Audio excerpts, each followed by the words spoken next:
Hello everyone, welcome to Golden GK 21.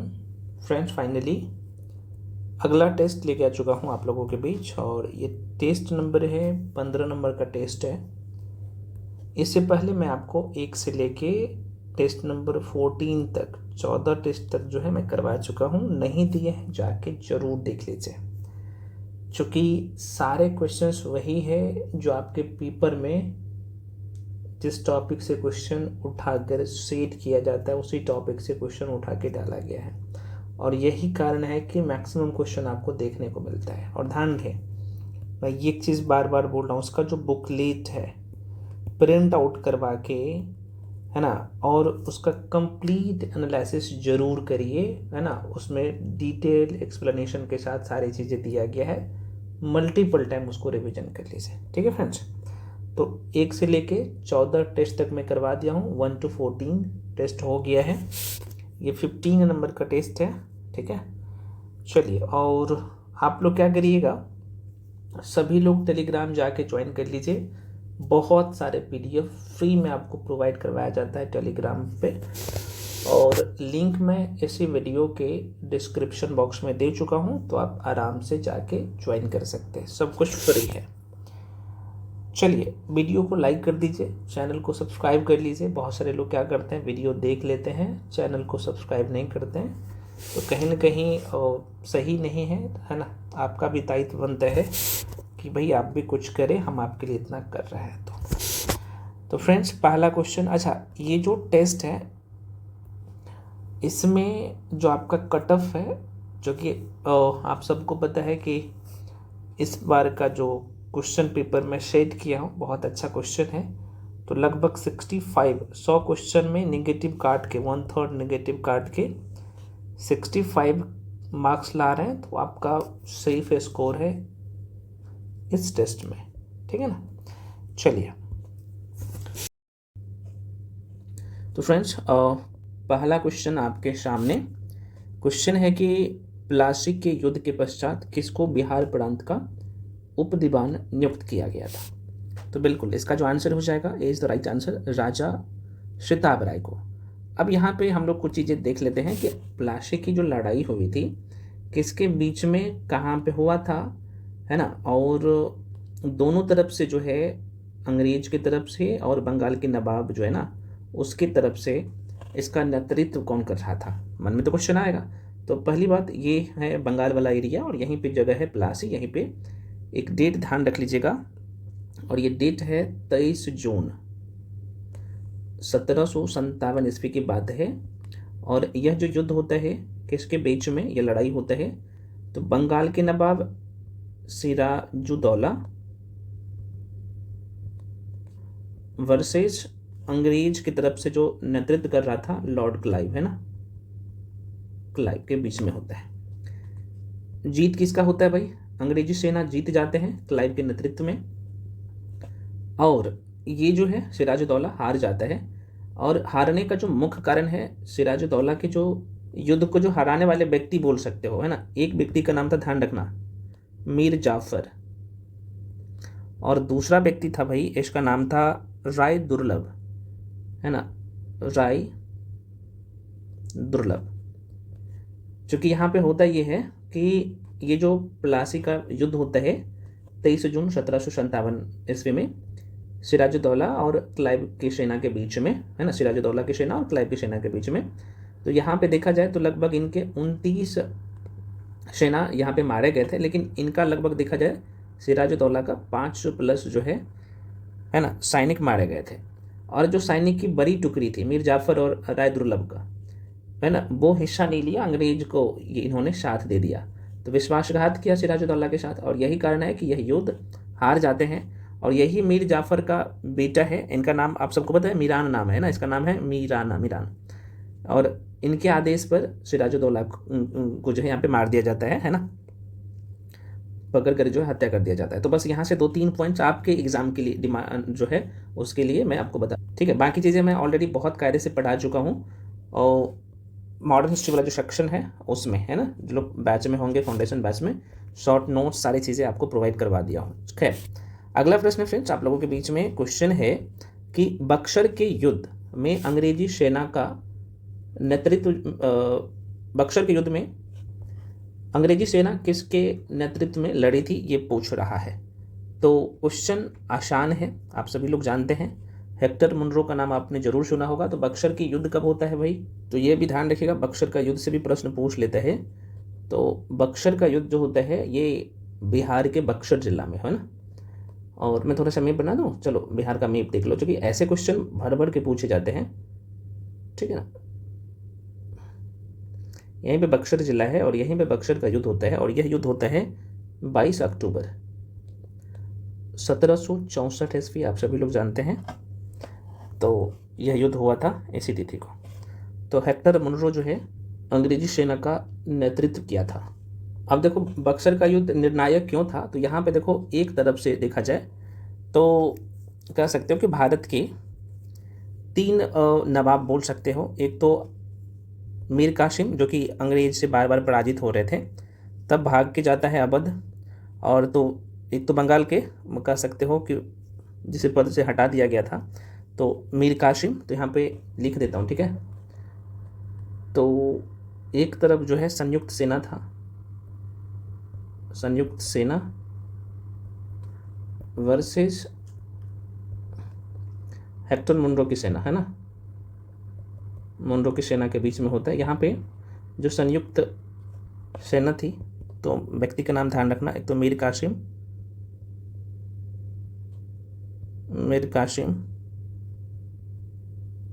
दूसरा अवध के नवाब,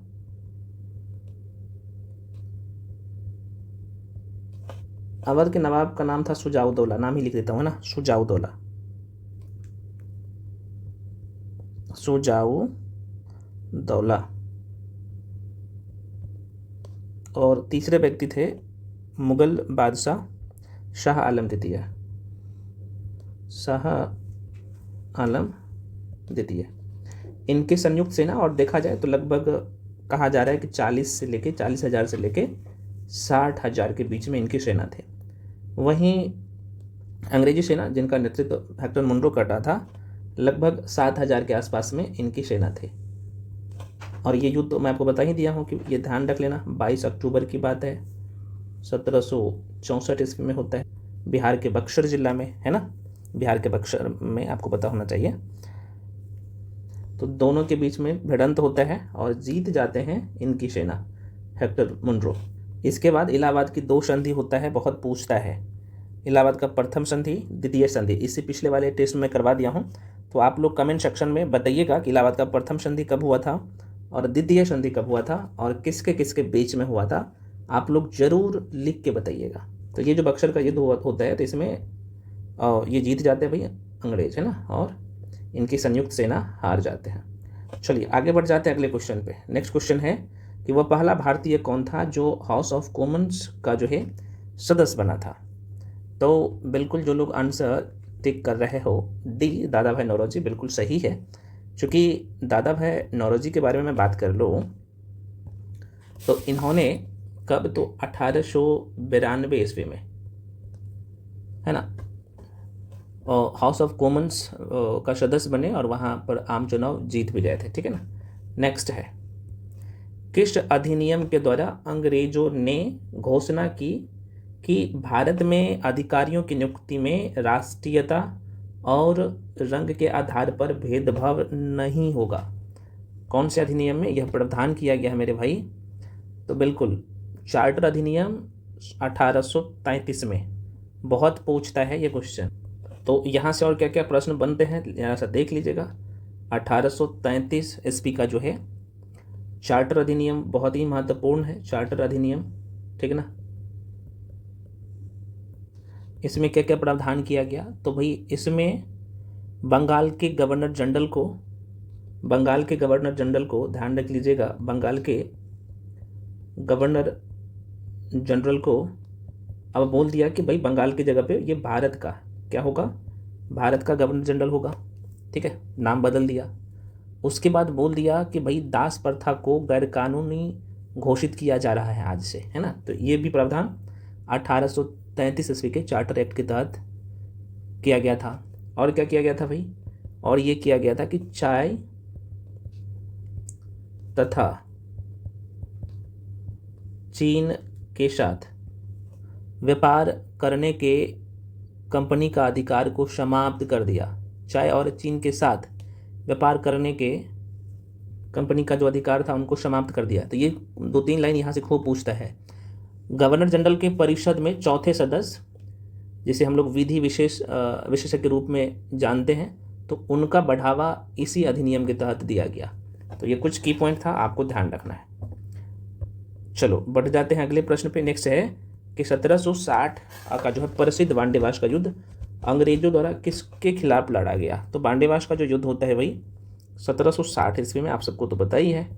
तो ये होता है फ्रांसीसी और अंग्रेजों के बीच में होता है, ये तो सभी लोग समझ ही रहे हैं। भारत में यूरोपीय कंपनियों का आगमन, जो आपने पढ़ा होगा चैप्टर को अच्छे से, तो ये सब क्वेश्चन गलत नहीं होगा, ठीक है ना। मॉडर्न हिस्ट्री का क्वेश्चन है। नेक्स्ट है निम्नलिखित में से प्रथम कर्नाटक का युद्ध कौन जो हुआ था ना, उसका तत्कालिक कारण था, प्रथम कर्नाटक का युद्ध का, है ना। तो बिल्कुल अंग्रेजों द्वारा फ्रांसीसी जहाज़ों का अधिग्रहण, ये तत्कालिक कारण था। हालांकि इनके पीछे कई सारी चीज़ें और था, लेकिन तत्कालिक कारण ये रहा है। अगला प्रश्न है मेरे भाई, अंग्रेजों ने श्रीरंगपट्टनम की संधि किसके साथ की थी। श्रीरंगपट्टनम की संधि, बिल्कुल टीपू सुल्तान इसका राइट आंसर हो जाएगा। देखिए लॉर्ड कॉर्नवालिस ने तृतीय आंग्ल मैसूर युद्ध के दौरान, ये डेट ध्यान रखना, 5 फरवरी की बात है 1792 ईस्वी की। तो 1792 ईस्वी को श्रीरंगपट्टनम के किले पर अधिकार कर लिया और विवश होकर टीपू सुल्तान को अंग्रेजों से मार्च 1792 ईस्वी में श्रीरंगपट्टनम की संधि करनी पड़ी। संधि की शर्तें के अनुसार टीपू सुल्तान को अपना आधा राज्य और 3 करोड़ रुपये युद्ध की, और ये सारे प्रावधान भी किए गए। तो बेसिक से बात है, आप लोग समझ रहे हैं। अगला प्रश्न है, किसने बंगाल में महलवारी बंदोबस्त प्रणाली की शुरुआत की। महलवारी व्यवस्था की शुरुआत किसने किया भाई। तो 1819 ईस्वी, आप सबको पता है ना, हॉल्ट मैकेंजी। तो बंगाल में महलवारी व्यवस्था का प्रावधान यहाँ पे इस क्षेत्र में बंगाल, तो ध्यान रख लीजिएगा 1819 ईस्वी में किसके द्वारा, तो हॉल्ट मैकेंजी द्वारा महलवारी प्रस्ताव लाया गया था। यह व्यवस्था खास तौर पे देखा जाए तो उत्तर प्रदेश में भी था, है ना, मध्य प्रदेश में, पंजाब में सर्वप्रथम लागू हुआ था, और ब्रिटिश भारत का लगभग 30% एरिया पर जो है महलवारी व्यवस्था लागू किया गया था, ठीक है ना। तो हॉल्ट मैकेंजी का नाम आप ध्यान रखिएगा। आगे बढ़े।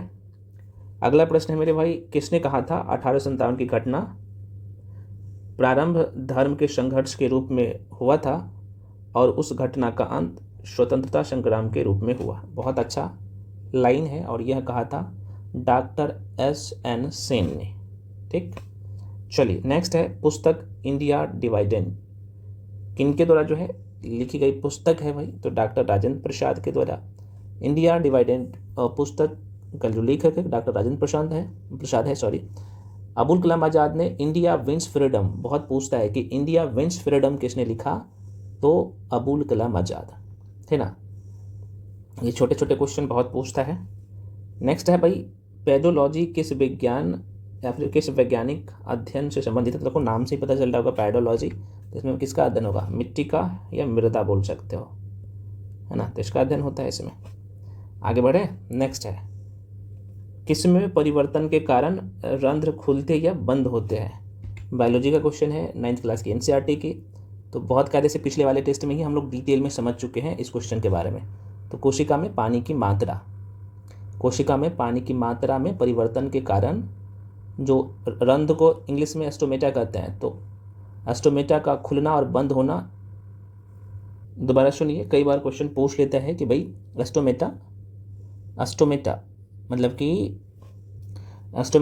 कि रंध्र को खुलना या बंद होना, या फिर एस्टोमेटा का खुलना और बंद होना एक ऐसी प्रक्रिया है जिसमें गैस का विनियमन और जल का संतुलन को नियंत्रित किया जाता है भाई। ध्यान रखना, गैस का क्या होता है, मैं लिख ही देता हूँ। तो इसमें एस्टोमेटा का खुलना मतलब कि रंध्र का खुलना और बंद होना एक ऐसी प्रक्रिया है जिसमें गैस का नियम और जल का क्या होता है भाई, तो जल का संतुलन, जल के संतुलन को नियंत्रित किया जाता है। और इस प्रक्रिया को दो मुख्य निकाय द्वारा नियंत्रित किया जाता है, जिसे हम लोग कहते हैं ना गार्ड सेल। पढ़ा होगा बायोलॉजी में, बहुत कायदे से पढ़ा हूँ गार्ड सेल। तो ये गार्ड सेल के द्वारा नियंत्रित किया जाता है ना, गार्ड सेल के द्वारा। बहुत पूछता है, सी इसका राइट आंसर हो जाएगा। अगला प्रश्न है, अधिकतर एंजाइम होते हैं, तो भाई कितने लोगों को पता है कि प्रोटीन होता है, प्रोटीन हो जाएगा। नेक्स्ट है, निम्नलिखित में से कौन सा विटामिन प्रतिस्कंदन विषों के जो है प्रतिविष प्रतिकारक के रूप में प्रयोग किया जाता है, बताइए। तो जाहिर सी बात है विटामिन के होगा। विटामिन के जिस हम लोग इनका जो रासायनिक नाम है फिलोक्विनिन, प्रतिस्कंदक विषों या फिर प्रतिविष कारक के रूप में प्रयोग किया जाता है, और इस विटामिन को ब्लड स्रावरोधी विटामिन भी कहा जाता है। तो विटामिन के इसका राइट आंसर हो जाएगा। प्रयोगशाला में सर्वप्रथम डीएनए का संश्लेषण किया था, कौन किया था? अच्छा, एक शब्द आपको समझ में आया, ये जो प्रतिस्कंदक और प्रतिविष प्रतिकारक क्या होता है? ये जो प्रतिस्कंदक होता है ना मेरे भाई, इसे इंग्लिश में एंटी, यहाँ पे लिख देता हूँ, एंटी कोगुलेंट कहते हैं ना, कोगुलेंट कहते हैं। चूँकि रक्त का थक्का नहीं जमता है ना, तब ये दिया जाता है, ठीक है ना। तो नाम थोड़ा सा पटांग है, लेकिन आप 2-4 बार प्रैक्टिस करिएगा तो आ जाएगा। तो यही क्वेश्चन कह रहा है कि निम्नलिखित में से कौन सा विटामिन प्रतिस्कंदक विषों के प्रतिविष प्रतिकारक के रूप में प्रयोग किया जाता है, या फिर प्रतिस्कंदक को एंटीकोगुलेंट बोल सकते हो। तो ब्लड, जाहिर सी बात है कि अगर ब्लड में थक्का नहीं जमता है, कहीं पे कट जाते हो, तो डॉक्टर सलाह देता है कि भाई रक्त का थक्का अगर नहीं बन रहा है तो हम आपको प्रतिस्कंदक मतलब कि एंटीकोगुलेंट औषधि है ये, वो लेना, वो सही हो जाएगा तब, ठीक है ना। तो ये विटामिन के से संबंधित है, बस बेसिक से बातें, और अगर आपका पकड़ नहीं है अच्छा तो गलत हो जाता है क्वेश्चन। अगला प्रश्न है, प्रयोगशाला में सर्वप्रथम डीएनए का संश्लेषण किया था प्रयोगशाला में, तो खुराना साहब ने किया था भाई, है ना, बी हो जाएगा राइट आंसर। और ये कब किया था ये भी पूछता है भाई। तो डॉक्टर हरबिंद, इसका नाम है हरगोविंद खुराना, कब किया था? तो 1968 की बात है, ठीक है। तो थोड़ा सा ध्यान रखिएगा। आगे बढ़ जाते हैं। प्रयोगशाला में नाइट्रोजन का स्थिरीकरण निम्नलिखित में से किसके या फिर किसके होना चाहिए, किसके द्वारा किया जाता है? इसे सही कर लीजिएगा, किसके द्वारा किया जाता है ना। तो मिट्टी में ना, तो जीवाणु के द्वारा होगा। आसान सा क्वेश्चन है। अदरक एक तना है, जड़ नहीं है, क्यों भाई ऐसा होता है? तो इसमें नॉड और इंटरनॉड शामिल होता है।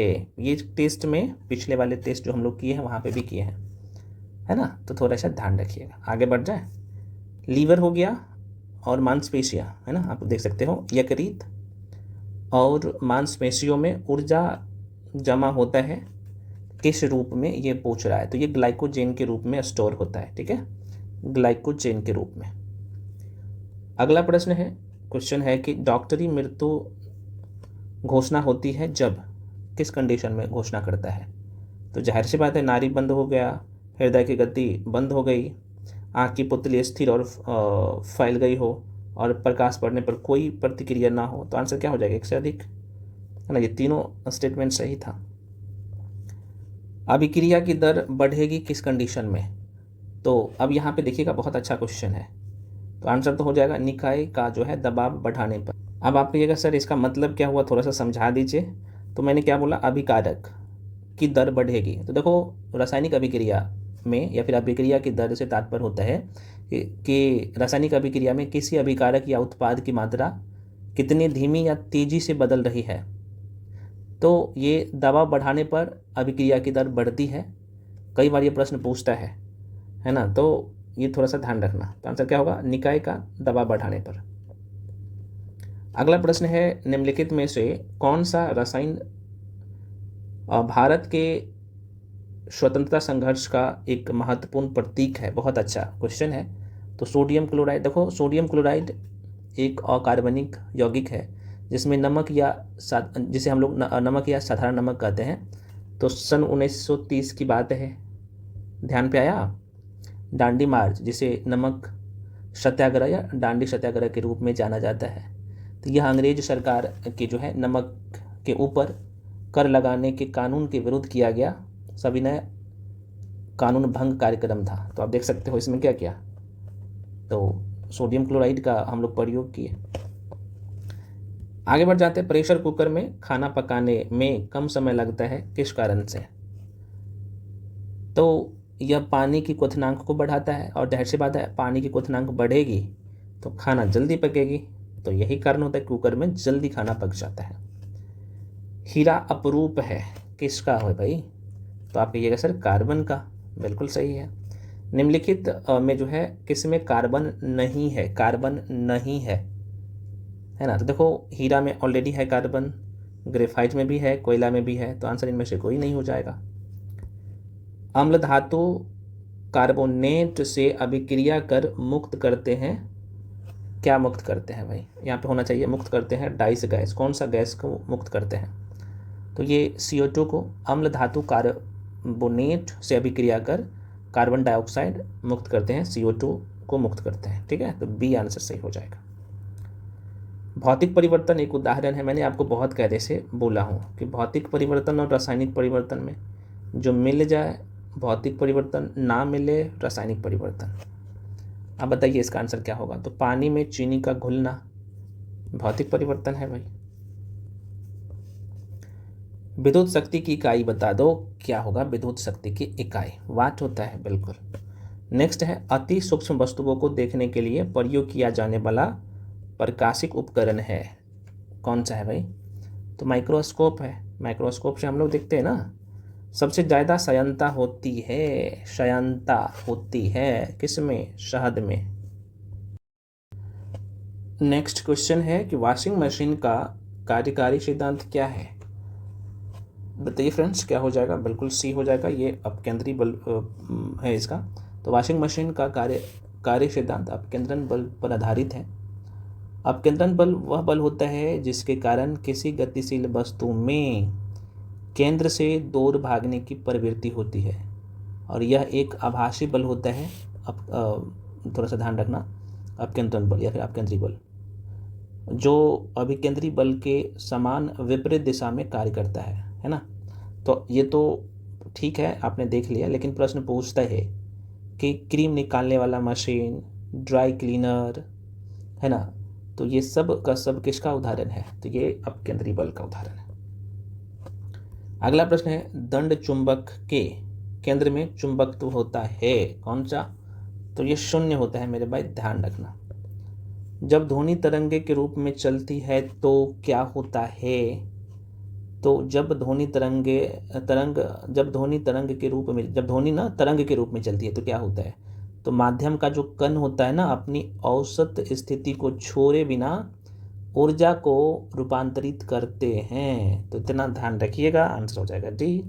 बहुत कायदे से मैं आपको चैप्टर पढ़ाया हूँ फिजिक्स में, ध्यान से देख लीजिएगा, है ना। शॉर्ट नोट्स भी है। आधुनिक टेलीफोन उपयोग करता है, क्या उपयोग करता है? तो रेडियो तरंगे का उपयोग करता है मेरे भाई। आगे बढ़ जाए। अगला क्वेश्चन है उच्च तापमान को अधिक दूरी से मापने के लिए उपयोग किया जाने वाला उपकरण कौन सा है? तो पायरोमीटर है। उच्च तापमान, अगर ज़्यादा तापमान को अगर मापना है तो, ठीक ना। तो उच्च तापमान को अधिक दूरी से मापने के लिए उपयोग किया जाने वाला उपकरण पायरोमीटर है। पायरोमीटर का उपयोग लगभग देखा जाए, ये प्रश्न पूछ लेता है, तो 3000 डिग्री सेल्सियस तक का जो है तापमान को मापने के लिए किया जाता है इसका प्रयोग। अगला क्वेश्चन है संविधान सभा की प्रांतीय संविधान समिति के अध्यक्ष कौन थे? प्रांतीय एक शब्द है, प्रांतीय। तो सरदार वल्लभ भाई पटेल, सभी लोग जानते हैं ना। निम्नलिखित में से संघीय शासन की एक प्रमुख विशेषता क्या है? संघीय शासन की, तो संघीय शासन की विशेषता है कि केंद्र और राज्य अपनी शक्तियां संविधान से प्राप्त करते हैं। ये दोनों, केंद्र भी और राज्य भी, शक्तियां किससे? संविधान से प्राप्त करेगा। निम्नलिखित में से कौन सा भारतवर्ष को एक धर्मनिरपेक्ष राज्य के रूप में वर्णित करता है? कौन सा? तो सबको पता है संविधान की प्रस्तावना, है ना फ्रेंड्स, बहुत पूछता है ये क्वेश्चन, ध्यान रखिएगा। तो भारतीय संविधान की प्रस्तावना में भारतवर्ष को एक धर्मनिरपेक्ष बोलिए चाहे पंथनिरपेक्ष बोलिए, तो पंथनिरपेक्ष राज्य घोषित किया गया है। पंथनिरपेक्ष शब्द कितने नंबर का? धर्मनिरपेक्ष बोले या पंथनिरपेक्ष बोले, है ना? तो 42 नंबर का, 42वें संविधान संशोधन हुआ था ना, कब? तो 1976 ईस्वी में। तो संविधान की प्रस्तावना में इसे जोड़ा गया था। ठीक है, 42वें संविधान संशोधन को क्या कहते हैं, किस नाम से और जानते हैं? कितने लोग बता सकते हैं, बताइए। कह रहा कि भारतीय संविधान की 10वीं अनुसूची संबंधित है, तो 10 से 10वीं और 10 से दल बदल लो। निम्नलिखित मूल अधिकार के किस संवर्ग में अस्पृश्यता के रूप में किए गए विभेदन के विरुद्ध संरक्षण समाविष्ट है? बिल्कुल, भारत के राष्ट्रपति। अरे भाई, भारत के राष्ट्रपति ऑप्शन में है, ये नहीं है, बताओ। तो समता का अधिकार होगा ना, अभी आपने देखा ना, डी हो जाएगा आर्टिकल 70। चलिए आगे बढ़ जाते हैं। परमादेश, जिसे हम लोग मंडमस कहते हैं, कि रीट किसके विरुद्ध नहीं हो सकती है? तो राष्ट्रपति के प्रति नहीं होती है। भारतीय संसद का निर्माण किन किन अंगों से होता है? बहुत पूछता है क्वेश्चन। तो सीधे तौर पे कहेंगे सर, लोकसभा होगा, राज्यसभा होगा, राष्ट्रपति। तो तीनों किस में है? डी में है, लोकसभा, राज्यसभा, राष्ट्रपति। और यह प्रावधान किस में किया गया है? तो आर्टिकल 79 में, अनुच्छेद 79 कहता है कि भारत का संसद का जो निर्माण होगा इसमें 3 अंग होंगे, लोकसभा, राज्यसभा और राष्ट्रपति। नेक्स्ट, लोकसभा और विधानसभाओं के लिए एंग्लो इंडियन के नामांकन के प्रावधान को समाप्त करने के लिए किस विधेयक की मांग की गई थी? तो भाई एंग्लो इंडियन हालांकि समाप्त कर दिया गया है, अब आपको पता होना चाहिए।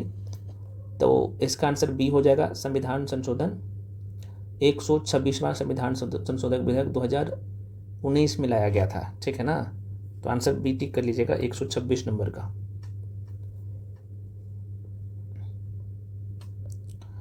अगला प्रश्न है, लोकसभा का सदस्य चुने जाने के लिए एक व्यक्ति की आयु लोकसभा कितना से कम नहीं होना चाहिए भाई? तो 25 से कम 25 साल होना चाहिए, इससे कम नहीं होना चाहिए।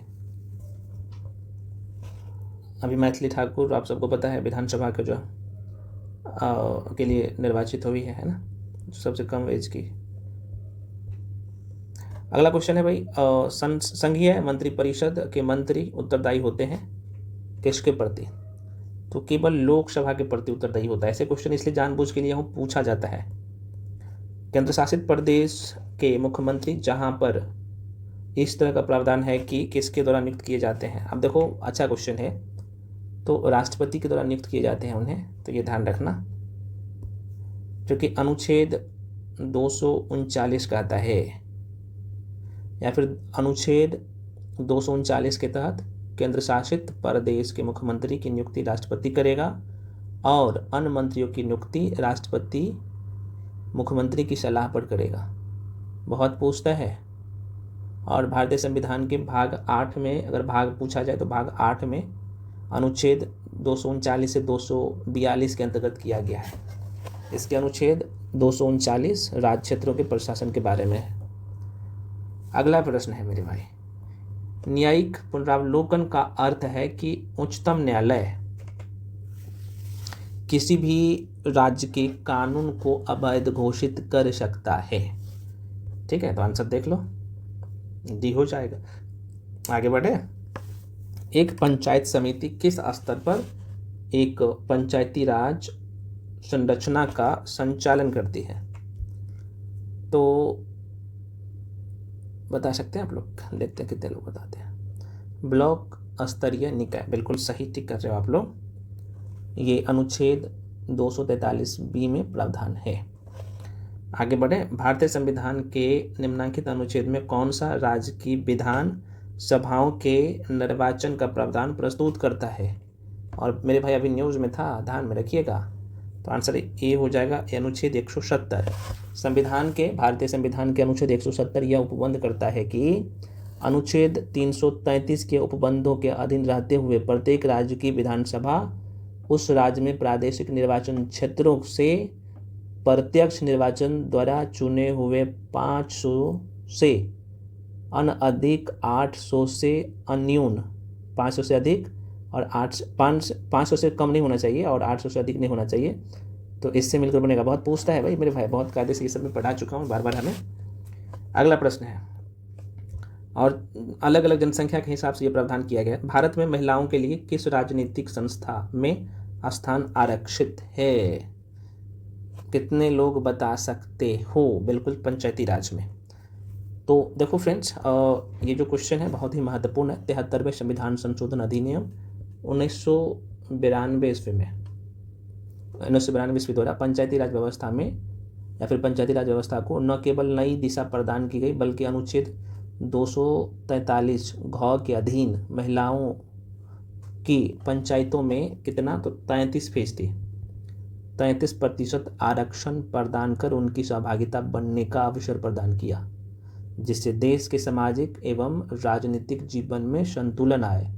और वर्तमान में हिमाचल प्रदेश हो गया, बिहार हो गया, उत्तराखंड हो गया, केरल हो गया, तो वहाँ पे लगभग 50% आरक्षण है महिलाओं के लिए पंचायती राज व्यवस्था में। अगला प्रश्न है, किस शहर को आंध्र प्रदेश की जो है ना राजधानी प्रस्तावित किया गया है? तो आप सबको पता है, इसका आंसर हो जाएगा बी, अमरावती को। लामडिंग किस राज्य में स्थित है? बहुत पूछता है, लामडिंग किस राज्य में स्थित है? तो ये असम में है ना, असम में, असम लिखा हुआ है, असम में है। देखो, लामडिंग भारत के असम राज्य में एक प्रमुख नगर है। क्या है भाई? एक प्रमुख नगर है, पूछ लेता है प्रश्न। और ये किस असम के किस जिले में पड़ता है? तो असम का होसाई जिला है, होसाई जिला है, उसी में स्थित है। और ये जो लामडिंग है ना, लामडिंग की ऊंचाई समुद्र तल से लगभग 125 मीटर है, तो इसलिए थोड़ा सा महत्वपूर्ण हो जाता है। लक्षद्वीप टापू अवस्थित है कहाँ पे? लक्षद्वीप बोल रहा है, तो आप सबको पता है फ्रेंड्स। तो बोल रहा है कहाँ पे अवस्थित है? तो लक्षद्वीप का लोकेशन कहाँ है? अगर मैप आप देखोगे तो यहाँ पे बंगाल की खाड़ी है, और बंगाल की खाड़ी में क्या है भाई? तो अंडमान निकोबार है। अरब सागर में यहाँ पे आपको लक्षद्वीप मिलेगा, यहाँ पे है लक्षद्वीप, है ना, लक्षद्वीप आपको यहाँ पे दिखेगा। बताइए क्या आंसर टिक करिएगा। बिल्कुल बिल्कुल, जो लोग टिक कर रहे हो, तो दक्षिण पश्चिम में है ना, ये दक्षिण है भाई, आप सबको पता है, और ये पश्चिम दिशा ये है, तो दक्षिण पश्चिम में। अगर अरब सागर पूछता तो अरब सागर बोलते। यहाँ पे कुछ चीज़ें और जान लीजिए, क्योंकि लक्षद्वीप टापू अरब सागर में भारत की मुख्य भूमि के, कहाँ पे? भारत के मुख्य भूमि के दक्षिणी पश्चिमी जो है भाग में अवस्थित है। लक्षद्वीप की मैं बात कर लूँ तो टोटल कितने छोटे छोटे द्वीप से मिल के बना है? तो ये 36 इसमें द्वीप है छोटे छोटे, जिनमें केवल, एक और प्रश्न पूछे जाते थे, इनमें जो है केवल 11 द्वीपों, है ना, यहाँ पे ध्यान रख लीजिएगा, केवल 11 द्वीपों पर क्या करता है? मानव रहता है। तो पूछा जाए कि भाई लक्षद्वीप में मानव का जो आवास है कितने द्वीपों पर है? तो लगभग 11 द्वीपों पे है ना केवल। और बंगाल की खाड़ी में तो मैं आपको बता ही दिया, अंडमान निकोबार है। चलिए आगे बढ़ जाते हैं। नेक्स्ट है, भारत का सबसे ऊंचा पर्वत शिखर, भारत का बोल रहा है ना, भारत का। तो आंसर इसका हो जाएगा, देखिए आपके ऑप्शन में है K2 गॉडविन आइंस्टीन दिया है, तो आंसर इसे टिक करेंगे। मिकिर पहाड़ी किस राज्य में स्थित है? बहुत पूछता है भाई। तो मिकिर पहाड़ी कहाँ पे? मैंने बोला ना, मेघालय, और जहाँ पे वर्षा ज़्यादा होगी, ठीक है, तो यहाँ पे मेघालय है और यहीं पे मिकिर पहाड़ी है। ठीक है फ्रेंड्स, तो आंसर क्या हो जाएगा? मेघालय। और मिकिर पहाड़ी की बात कर लो। अच्छा, एक प्रश्न और यहाँ से पूछते हैं मिकिर पहाड़ी से, कि मिकिर पहाड़ी भारत के कौन कौन से राज्य में उसका विस्तार है मिकिर पहाड़ी का? तो मेघालय और असम में है ना। तो ये भी प्रश्न पूछ लेता है, माइंड पे रख लीजिएगा। चलिए अगला प्रश्न है, हिमालय का पर्वत पदीय क्षेत्र किस नाम से जाना जाता है? तो जाहिर सी बात है, इसे हम लोग तराई क्षेत्र के नाम से जानते हैं। इलायची की पहाड़ी किस राज्य में स्थित है? इलायची की पहाड़ी, है ना, जैसे हम लोग इलायची पहाड़ी को कार्डेमम की पहाड़ी के नाम से जानते हैं। तो आप सबको पता है कि ये दक्षिण भारत में है ना। तो आंसर क्या होगा इसका? केरल में। बिल्कुल, यहाँ पे केरल राज्य है और यहीं पे आपको दिखेगा इलायची की पहाड़ी। आंसर क्या होगा? केरल। ठीक ना। आगे बढ़े अगले क्वेश्चन पे। ये इसका केरल और तमिलनाडु दोनों में है, लेकिन मैक्सिमम इसका केरल में है और साथ में तमिलनाडु में भी फैला हुआ है, इसका फैलाव यहाँ पे। ठीक है ना। निम्नलिखित में से कौन सी मीठे पानी का झील है? मीठे पानी का झील से मतलब होगा जो पीने लायक पानी है। तो मीठे पानी का झील, बूलर और लोकटक झील मीठे पानी का झील है। तो देखो ये दोनों हो जाएगा, लोकटक भी है और बूलर भी है, तो एक से अधिक आंसर हो जाना चाहिए। अब ये दोनों झील का लोकेशन आपको पता है ना। एक तो आपको यहाँ पे दिखेगा, तो शायद रॉफी में बना है ना। तो बुलर झील कहाँ पे है फ्रेंड्स? तो आप कहेंगे सर यहीं पे है बुलर झील, ये JNK में, जम्मू एंड कश्मीर में, है ना, जो कि ताजे पान का झील जो है। और बुलर झील झेलम नदी पर निर्मित गौकुर झील का उदाहरण है। कौन सा झील का? तो गौकुर झील का। लोकटक झील ये पूर्वोत्तर भारत में कहाँ पे? तो मणिपुर में, यहाँ पे है लोकटक झील। यहाँ पे लिख देता हूँ, क्या लिख दूँ क्या? लोकटक झील, है ना, और यह भी मीठे पानी का झील है। ठीक ना। और विश्व का तैरती द्वीपीय झील भी लोकटक ही झील है। और इस झील में आप सबको पता है, लोकटक झील में केबुल लामजाओ नामक राष्ट्रीय पार्क भी है। तो प्रश्न पूछ लेता है। ये दो से अधिक आंसर इसका हो जाएगा, कोई बात नहीं, एक आंसर होना चाहिए इसमें, एक से अधिक। हाँ है तो ये हो जाएगा, ई हो जाएगा। बाकी चिल्का झील आप सबको पता है फ्रेंड्स, ओडिशा में है। सांभर झील कहाँ पे है? तो आप कहेगा राजस्थान में। ठीक है, चलिए आगे बढ़ जाते हैं। नेक्स्ट है, अगला प्रश्न है, कोपेन के जलवायु वर्गीकरण के अनुसार उत्तर बिहार की जलवायु किससे प्रदर्शित की जाती है? बहुत पूछता है, बिहार की जलवायु से प्रश्न आता है। तो CWG में विभाजित किया गया है। ठीक है ना। चलो आगे। सुंदरबन क्षेत्र जो है में है, तो उसमें क्या है? सघन मैंग्रोव वन होता है ना। बहुत कायदे से हम लोग पढ़ चुके हैं। तो पश्चिम बंगाल में स्थित सुंदरबन क्षेत्र अपने सघन मैंग्रोव वन के कारण जाना जाता है ना। और देखो मैंग्रोव वन अंडमान निकोबार द्वीप समूह में भी है, और ख़ास तौर पे महानदी, गोदावरी और कृष्णा नदी के जो डेल्टाई क्षेत्र है ना, उसमें भी कुछ मैंग्रोव वन पाए जाते हैं, लेकिन मैक्सिमम जो है आपको पश्चिम बंगाल में दिखेगा। ग्रेट विक्टोरियन मरुस्थल जो है कहाँ स्थित है, ये पूछ रहा है। तो बिल्कुल ऑस्ट्रेलिया में। आगे बढ़ते हैं। माउंट एटना, अभी ये न्यूज़ में भी था, तो हालांकि स्टैटिक जीके से पूछा जाए तो माउंट एटना क्या है भाई? एक जो है ज्वालामुखी है। माउंट एटना एक सक्रिय ज्वालामुखी है, जो कि है कहाँ पे? यूरोप में इटली के सिसिली नामक द्वीप पर स्थित है। तो बहुत पूछता है ये प्रश्न, माउंट एटना से ये ज्वालामुखी है। अगला प्रश्न है, दक्षिण भारत या फिर सॉरी दक्षिणी अमेरिका की सबसे बड़ी नदी। दक्षिणी अमेरिका की सबसे बड़ी, महाद्वीप है ना भाई, टोटल 7 महाद्वीप है ना, दक्षिणी अमेरिका महाद्वीप की सबसे बड़ी नदी पूछा है, तो अमेजन हो जाएगा। बिल्कुल अमेजन नदी है। और अमेजन नदी की जो लंबाई है फ्रेंड्स, ये तो लगभग, हालांकि इसके लंबाई से प्रश्न पूछे नहीं जाते हैं भाई, तो हालांकि ये है 6437 किलोमीटर है। इसकी लंबाई नहीं पूछे जाते हैं, तो ध्यान रखना, है ना। अमेजन हो जाएगा। देखो अमेजन नदी दक्षिणी अमेरिका का सबसे बड़ी नदी है। अमेजन नदी विश्व का सबसे विशाल अपवाह क्षेत्र वाला नदी है, और दूसरी सबसे लंबी नदी है। ये भी प्रश्न पूछता है, इसलिए महत्वपूर्ण हो जाता है क्योंकि यह जो है एंडीज पर्वतमाला से निकलती है और ब्राज़ील से गुजरते हुए अटलांटिक महासागर में जाके गिरती है। और विश्व का सबसे लंबी नदी पूछा जाए, विश्व का सबसे, पूरे विश्व का 7 महाद्वीप मिला के, तो नील नदी है। और भारत का सबसे लंबी नदी कौन सा है भाई? तो गंगा नदी है। तो गंगा नदी की लंबाई आप सबको पता है ना, 2525, ऐसे ध्यान रख सकते हो, 2525 2525 किलोमीटर है। चलो आगे बढ़ जाए। अगला क्वेश्चन है, हिंद महासागर की प्रमुख जलधारा है, हिंद महासागर की बिल्कुल गर्म जलधारा कौन सा है? तो मोजाम्बिक जलधारा राइट आंसर हो जाएगा, मोजाम्बिक। पनामा नहर जोड़ता है, बहुत पूछता है क्वेश्चन, प्रशांत महासागर को अंध महासागर से। पनामा नहर उत्तरी अमेरिका को दक्षिणी अमेरिका से अलग करता है। पनामा नहर उत्तरी अमेरिका को दक्षिणी अमेरिका से अलग करता है। और यह जो है, अगर बोला जाए कि पनामा नहर किसको अलग करता है, तो उत्तरी अमेरिका को दक्षिणी अमेरिका, उत्तरी अमेरिका को, अच्छा मैप बना दूँ क्या?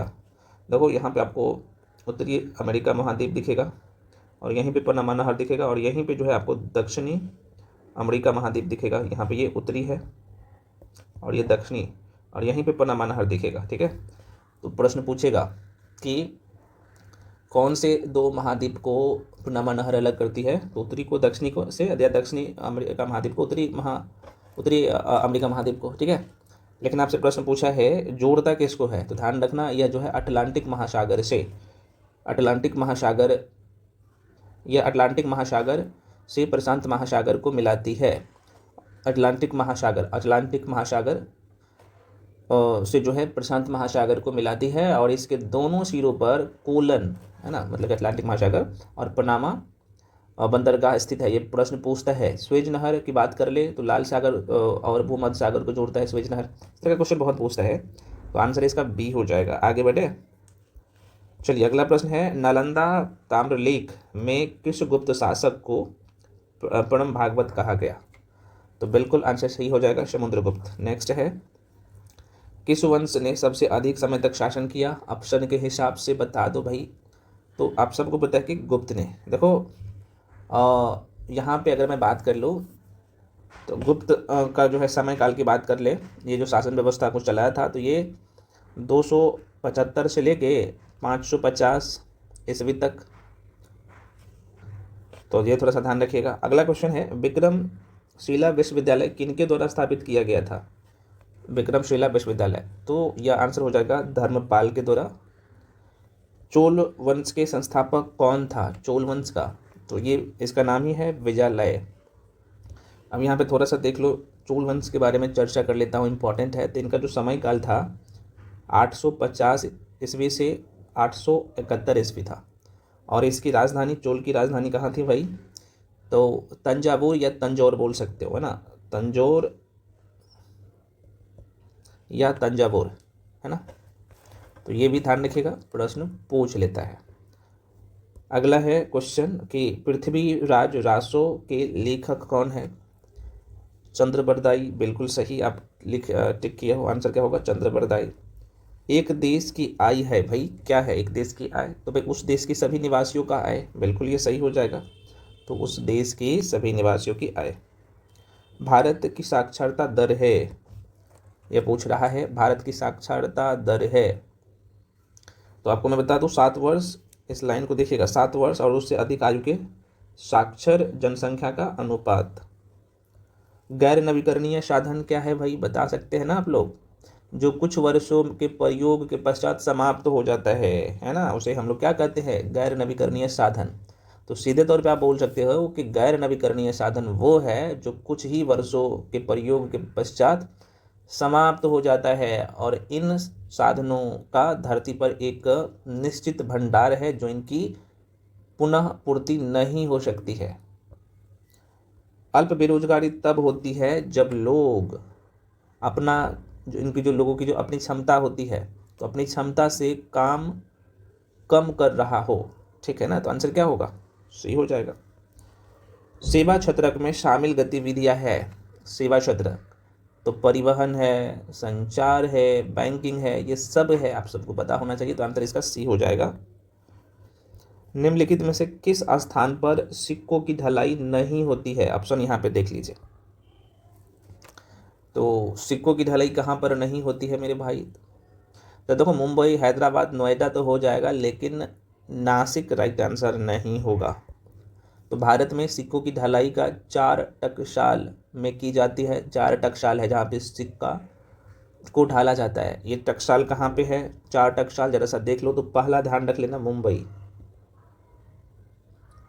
दूसरा ध्यान रख लीजिएगा फ्रेंड्स हैदराबाद,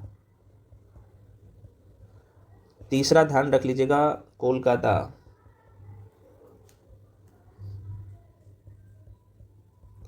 और चौथा ध्यान रख लीजिएगा कहाँ पे?